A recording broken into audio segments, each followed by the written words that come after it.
baik, bismillahirrahmanirrahim. Assalamualaikum warahmatullahi wabarakatuh. Nama saya Ahmad Faisal Latif. Daripada kesempatan kali ini, izinkan saya untuk menjawab soal-soal kuesioner menggunakan SPSS. Oke, jadi yang pertama kita buka data mentahnya dulu seperti ini. Oke, jadi di sini ada 4 variabel ya, x1, x2, x3 sama y. Nah, jadi dari 4 variabel ini masing-masingnya memiliki 3 pernyataan, x1 y1, x1 y2, x1 y3, x1 dan seterusnya sampai y ini ya. Oke, jadi yang pertama-tama ini ada x1, x2, x3 sama y. Ini adalah hasil yang akan kita gunakan untuk mengisi kuesioner nanti. Oke, jadi kita hitung dulu sama dengan sum. Oke, yang kita masukkan dari sini tarik pojok. Oke, 12. Kalau kalian nggak mau ribet, kamu manual, kalian taruh pojok, kalian tarik aja ke bawah sampai semuanya. Nanti hasilnya akan menyesuaikan sama yang di kiri. Oke, yang di kanan ini sudah saya pakai. Ya, ini semua juga, x3 juga, y juga ya, semuanya. Nah, sudah saya pakai. Oke, jadi langsung saja kita menuju soal yang pertama. Ini ada sebelum itu kita buka dulu SPSS ya.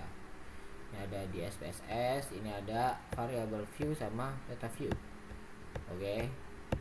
Dan ada lagi satunya ini output. Nanti kalau misalkan kalian menghitung, nanti hasilnya akan keluar lewat output ini ya. Oke, jadi yang pertama-tama kita masuk ke variable view, kita tulis saja ya. Karena kita tadi kan pakainya nih ya, x1 x1, x1 y2, x1 y3 ini sampai semuanya ini dari pojok sampai pojok sini.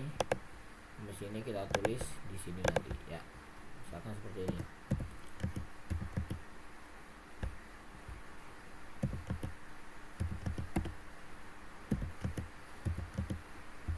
Nah, kita tulis seperti ini.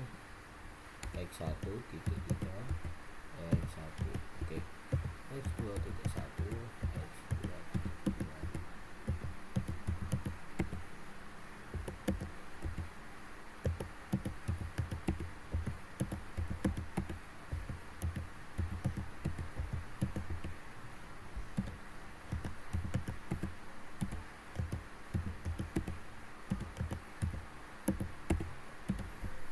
Oke, jadi udah semuanya ya.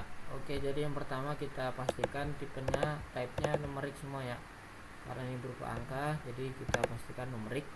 Oke, yang kedua ada value. Oke, di value ini kita petik angka 3.3 ini. Karena di sini ya, keterangannya ini yang satunya sangat tidak setuju, 2 tidak setuju, 3 ragu-ragu, 4 setuju, 5 setuju, maka kita masukkan ke dalam sini. Oke, jadi yang pertama ini sangat tidak setuju, kecil aja, sangat tidak setuju. Oke, kita masukkan, kita add. Nomor 2 tidak setuju. Oke ya, ya ragu-ragu. Oke, add 3, 4 setuju, nomor 5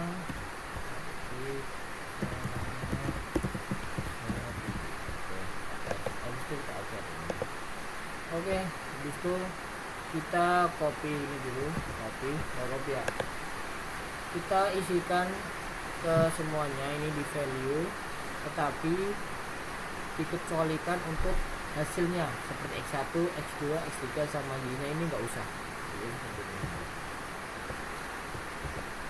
Nah, ininya nggak usah, hasilnya nggak usah ya.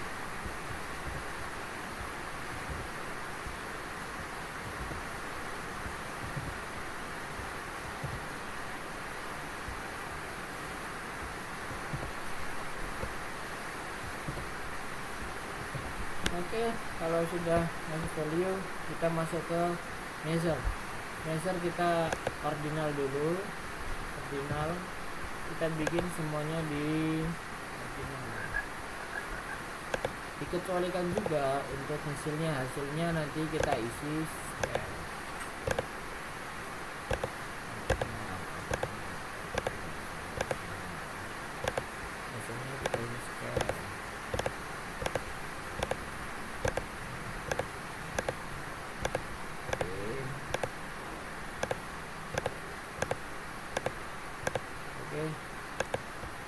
Oke, kalau udah semuanya ini udah benar semuanya ya. Jadi lanjut kita ke data view. Oke, udah pasang semua nih ya. Nah, iya ya. Nah, ini udah ke atas. Oke, lanjut kita kembali ke data mentah. Kita copy dari nomor 1 sini X1 D1 sampai ke bawah. Oke, di sini. Oke, itu kita Ctrl C atau copy. Lalu kita kasih pojok dulu, tarik di pojok. Kalau tarik pojok kita Ctrl C atau di paste ya.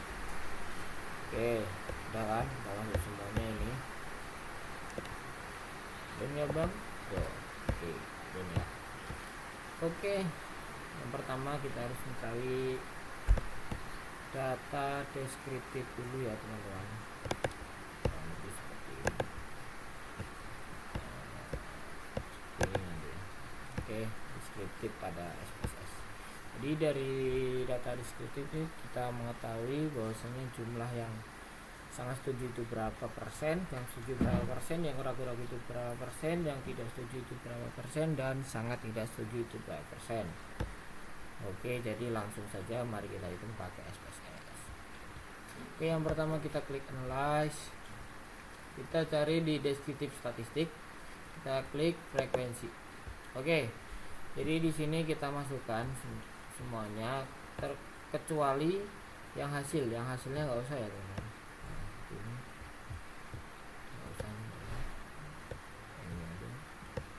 Jadi yang kita masukkan tuh cuma pernyataannya aja, untuk hasilnya kita nggak usah masukin.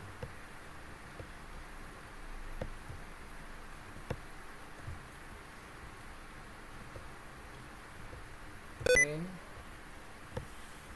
kita masukin, kalau udah kita oke. Oke, kita lihat ya. Jadi di sini kita lihat total dari respondennya ada 90 ya, di frekuensi ini ya, frekuensi. Jadi yang sangat setuju ada 25 orang, yang setuju ada 36 orang, yang ragu-ragu ada 26 orang, yang tidak setuju ada 3. Nah bang, ini yang sangat tidak setuju kemana? Berarti yang sangat tidak setuju itu 0 ya, karena tidak ada di sini yang X1.1 ini. Coba kita lihat yang X1.2. Nah ini untuk total udah benar, sangat setujunya ada 28, setujunya ada 17, ragu-ragu 35, tidak setuju ada 9. Nah ini sangat tidak setujunya ada 1. Oke, dan seterusnya sampai ke bawah. Oke, jadi di sini juga ada valid persen ya, berarti ini di X1.1 ini yang sangat setuju ini ada 27,8%, yang setuju ada 40%, yang ragu-ragu ada 28,9%, yang tidak setuju ada 3,3%, yang sangat tidak setuju berarti 0%. Oke, setelah itu teman-teman pastikan membuat tabel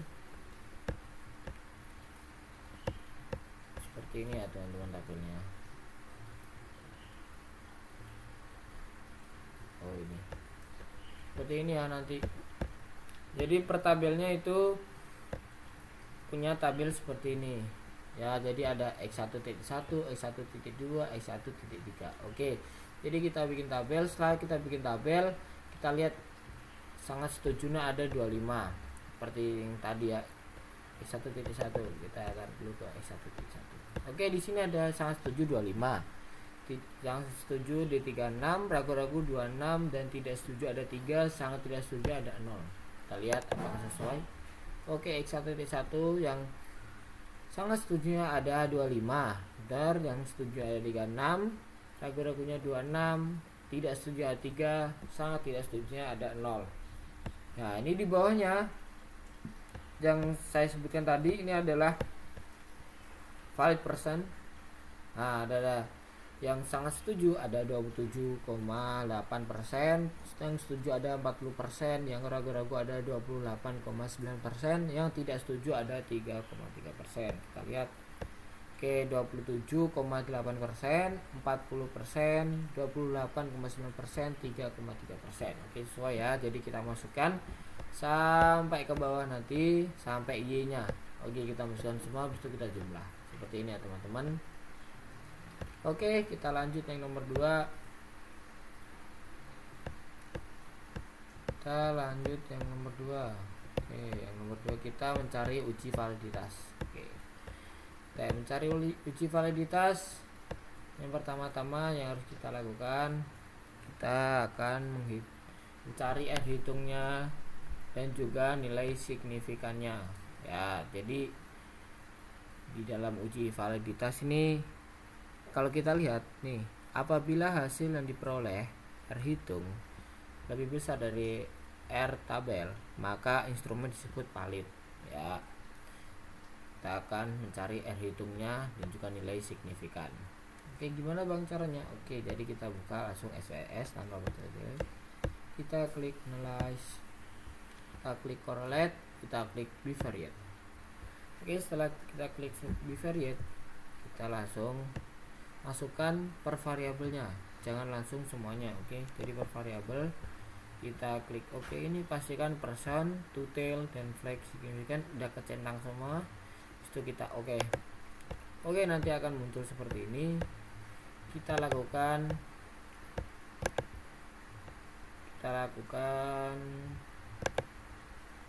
untuk yang lainnya juga ya. Oke, X2. Oke, seperti itu teman-teman. Ya, kita lanjutkan lagi ke S3 teman-teman.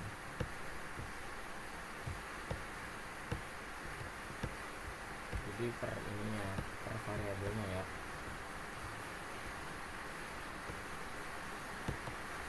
Oke, kita oke dulu. Kita jelas lagi, kita correlate bivariate.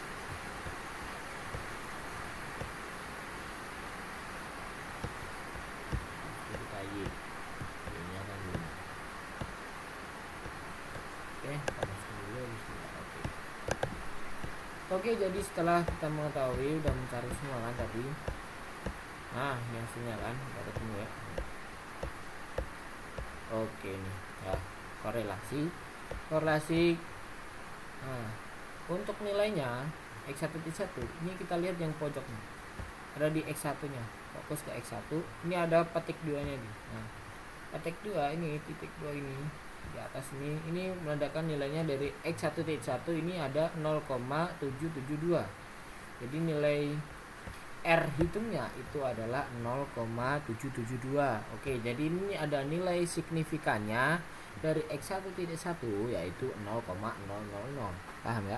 Jadi di X1 titik 2 ini nilai R hitungnya itu 0,874, sedangkan nilai signifikannya itu ada 0,000. X1 titik 3 berarti nilai R hitungnya 0,764 dan nilai signifikannya 0,00.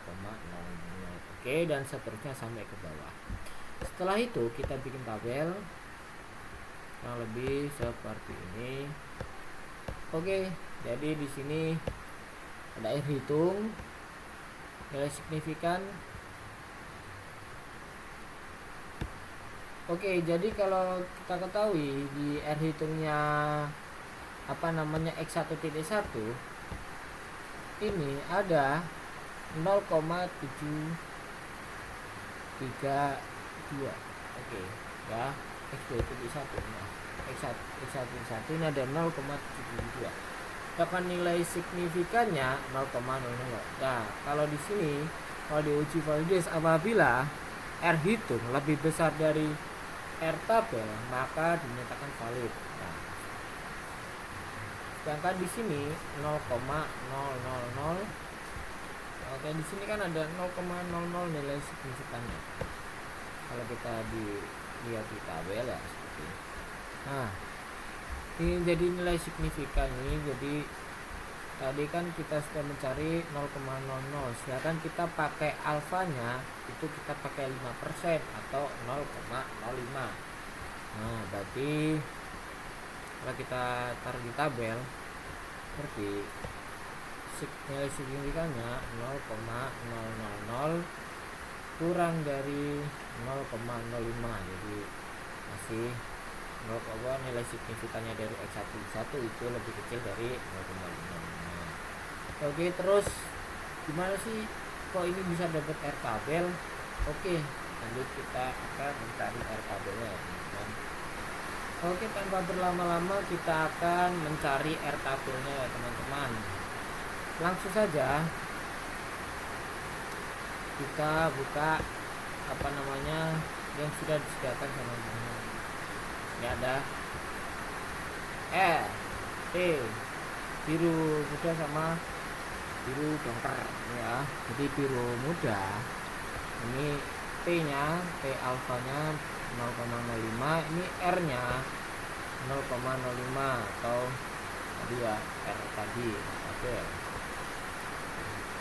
terus ini ada T tabelnya itu ada 0,01, ini R tabelnya yang 0,01. Karena kita tadi menggunakan alfa 5% atau 0,05, maka untuk mencari R tabel di sini tuh di F sama dengan N kurangi 2. Nah, ini di F freedom sama dengan N itu adalah jumlah seluruh responden dikurangi 2. Karena kita jumlah respondennya tadi ada 90 dikurangi 2 sama dengan 88. Oke, di sini ada DF. Kita scroll ke bawah sampai 88 teman-teman. Oke, di sini.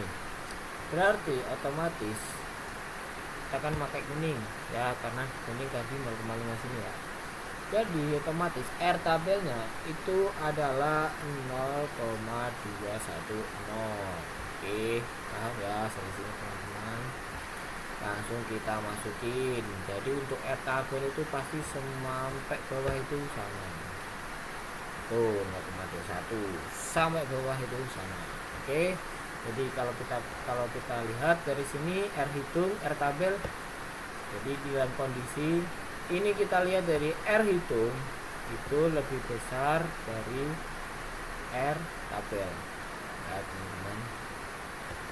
Oke, kalau kita lihat R hitung R tabel sama dengan R hitung lebih besar dari R tabel karena 0,7 itu lebih besar daripada 0,21. Oke, kalau kita lihat di sini ya, apabila hasil yang diperoleh R hitung lebih besar R tabel, maka instrumen tersebut valid ya teman-teman. Oke, ini saja kita lihat kesimpulan.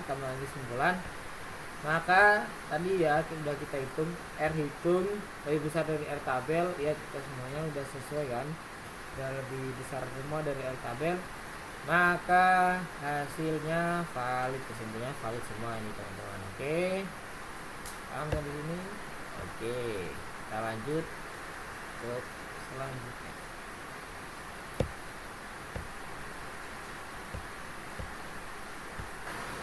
Oke, jadi kita akan menunjukkan untuk nomor selanjutnya, yaitu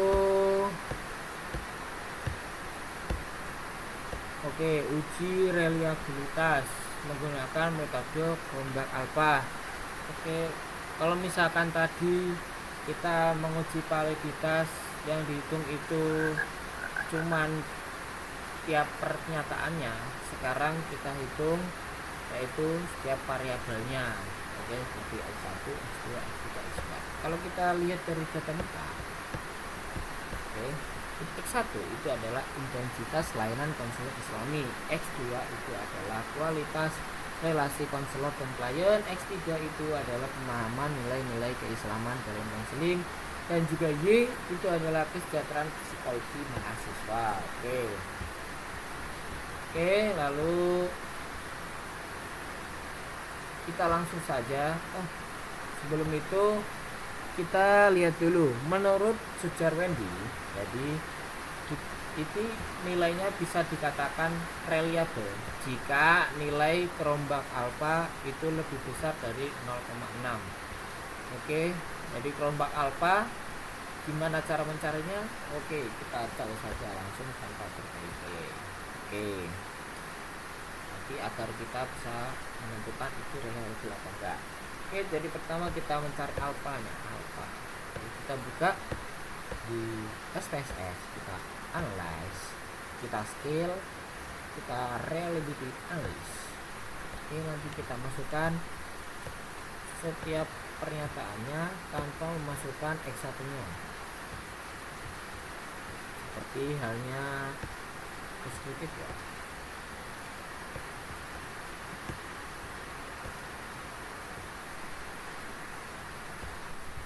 Oke, oh maaf teman-teman, jadi untuk ini kita mencarinya per variabel dulu. Jadi kita X1 dulu, kita pastikan alfa, ada alfa ya, kita klik oke.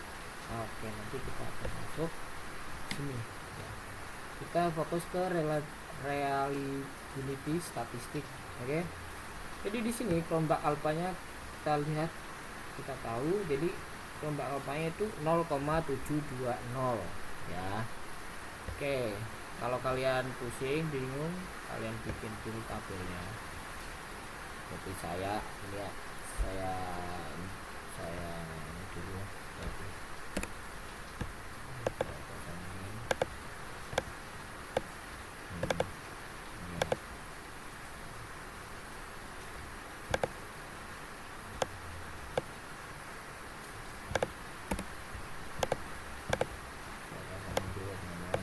oke, nanti kita isi otomatis kelompok alfanya itu 0,720. Oke, 0,720. Oke, seperti ini ya. Setelah itu kita nyari, jadi intensitas lainan itu sama halnya seperti X1 ya, kayak sini X1 biar kalian nggak pusing ya. Oke, setelah itu kita cari lagi X2 teman-teman, kita tetap saja ke scale tadi reliability analysis, kita ini dulu. Setelah itu kita pindahkan, kita akan mencari X2 nya ya. Masukkan, jangan lupa alpha, ada alpha, kita oke, kita keluar nanti hasilnya ini ya. Untuk X2 itu kelompok alfanya 0,665, jadi kita isikan saja kalau kalian isi 0,665. Oke, habis itu ini untuk X2 ya. X3 nih.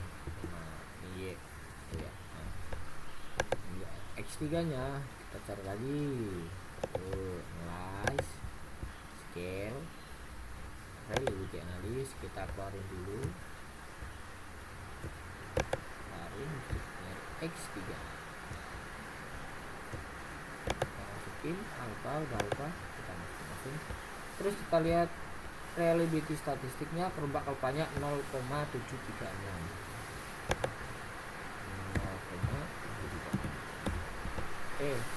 Itu kita lihat di Y nya, kita cari Y nya, analyze, scale, reliability analysis, kita keluarkan dulu, kita ganti ke Y. Oke, kita lihat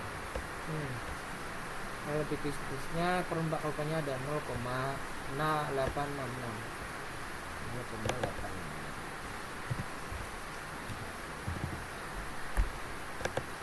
Oke, jadi kalau kita lihat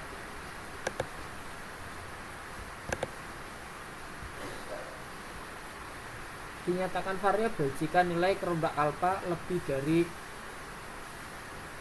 0,6 ya, jadi lebih besar dari 0,6.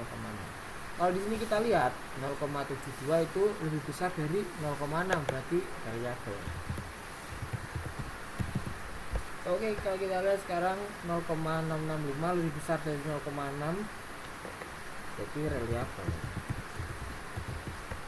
Oke, sekarang kita lihat 0,736 lebih besar daripada 0,6, jadi reliable.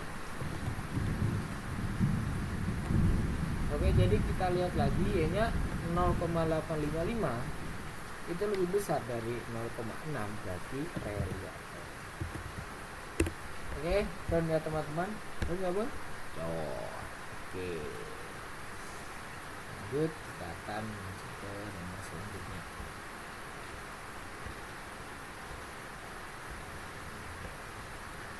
nomor selanjutnya yaitu